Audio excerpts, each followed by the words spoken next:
Hello everyone. I'm Remy, I'm a designer from Decathlon, and here I'm gonna show you a project that we are currently making with HP and a group that is called Lonati, where I'm making a knitting machine. Yeah, so I will make a very short introduction about what I do. I'm specialized in computational design. I don't know if everyone knows what it is, so I will try to show you a little bit. Yeah. So yeah, quick presentation about what is computational design, and then I will show you what is this product, why it is different, and why we are innovating a lot on this. Yeah, thank you. Yeah, you can go. Yeah, so for me there is 4 different advantages about computational design. It is design-based solution. So the idea is to use the fully potential of the computer thanks to the algorithm. It enables a human to go further than what we can actually do.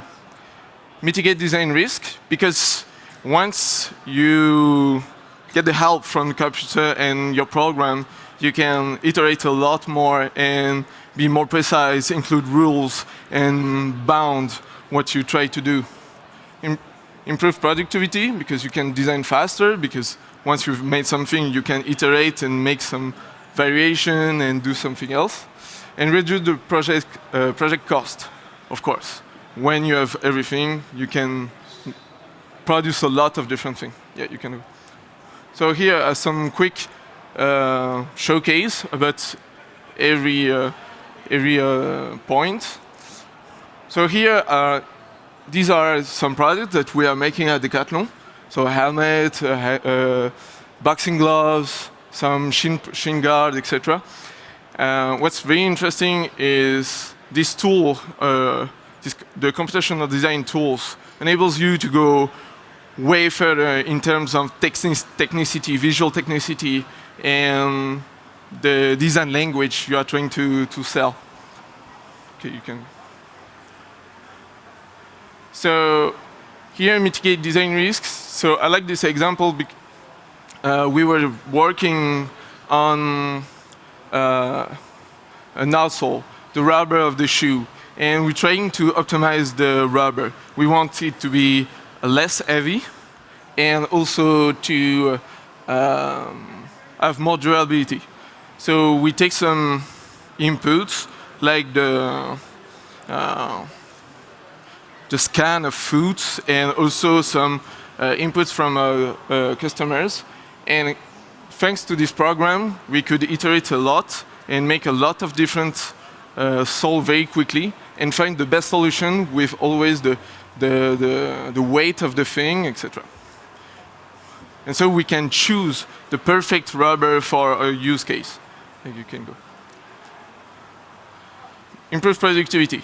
This is something because we're trying to understand what our lattice structure, and so in our lab we are experimenting a lot and printing a lot of different samples to test it and to understand how the material work and how the lattice structure and the geometry and everything works, because it's very complicated. You have infinite possibilities, and thanks to the computational design, we are making programs that create for us a lot of different samples, and so we don't have the manual labor to make everything, and so it saves us a lot of time.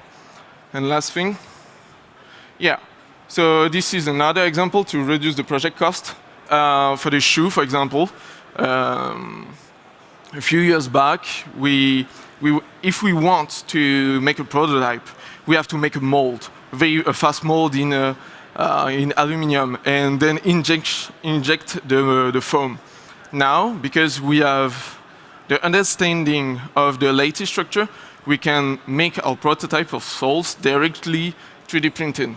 And because I don't like to do that for all the product. It's very bothersome.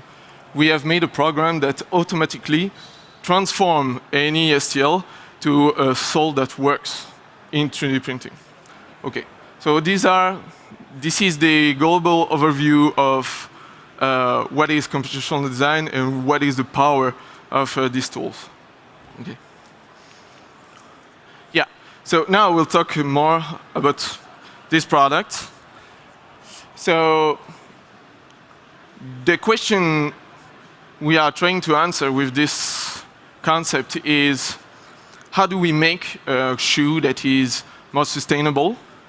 How do we enable the full capacity of the AM advantages, so free form, the capacity of making very small tweaks and adapt to every shape and everything you want, and also customized product, because we don't have a mold, etc., etc.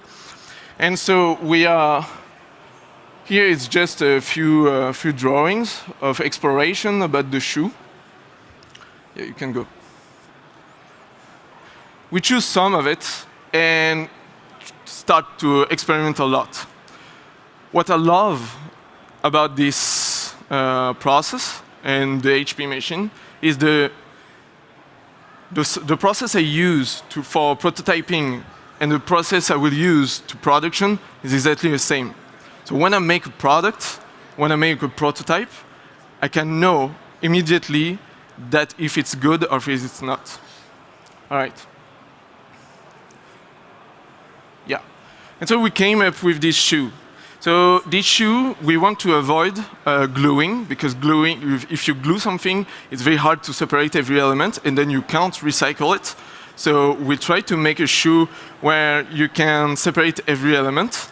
And also, we try to have only polymers that can be easily recycled.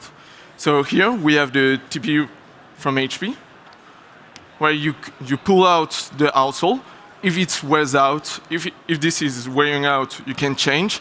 Maybe you can pick a different one with a different, I don't know, layout of the, I don't know the word in English, but you can choose your own thing. Then you pull out these socks, and the socks is amazing because it's made in one go with a 3D knitting machine. So there is no labor on this socks. It's one machine for the whole upper. Right now in the industry, for example, my shoe, your shoe also, it's a lot of different pieces. They are stitched, they are glued, and then the only solution after that is just to throw it in a big hole and then put some dirt over it, or to burn it. Here we can choose every filament, and it's in one go. And so with two machines, sorry, the Lonati one and the HP, you can make a factory to make a shoe. And everything is easily recycled. Yeah, maybe you can. Yeah, so the idea also is to enable the customer to customize the product, because it's very easily done. Here we have a machine that can make every socks differently. Here we have a machine that can make every sole different. So why not try to enable the customization? Yeah, you can. Thank you. So of course, the first thing when we talk about customization is the morphology adaptation. So we're taking in account your weight, the size of your foot, the way you walk, for example, if you're supinator, pronator, if you're normal. And we try to adapt the lattice structure inside locally. Because there is not, the pressure on your foot is not the same everywhere, and the need on your foot is not the same everywhere. And right now in the industry, if you weight 50 kilos or 80 kilos like me, the needs are not the same, but the shoe is exactly the same. So we're trying to figure out what we can do about that. Yeah, thank you. Yeah, this is just to show you what it looks like. This is a tool we are using. It's called Grasshopper. I think a lot of people know what it is. And this is what can look like computational design. It's very barbaric. There's a lot of little boxes. It's very complicated, etc. But it enables you to make very complex shape. Because if I had to do this by hand, and if I had to do by hand every zoning, every size, every shoe, it's not possible. So with this, we can automate everything and make it much faster.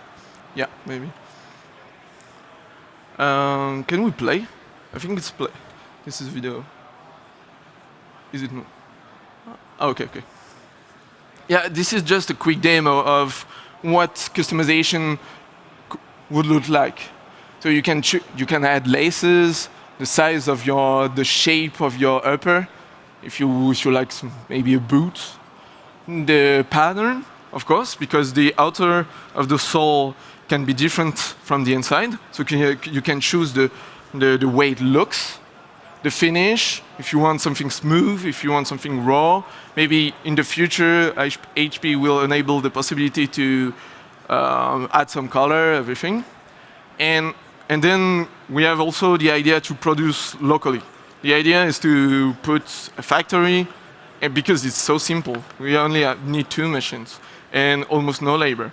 So we can produce locally where you buy it. For example, if you're in Germany, we have maybe with Osler, I don't know, or maybe in France, we have a center in Lille, in the north of France, etc., etc. Voilà. Thank you.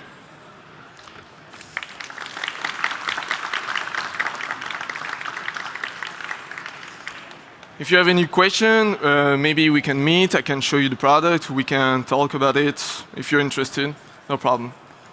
Thank you very much, Rory. Where will they find you? Where will you be? Just here. Just here. Oh, that's easy. Okay, that's perfect. Okay, and right on time as well. Thank you very much. Yeah, no problem.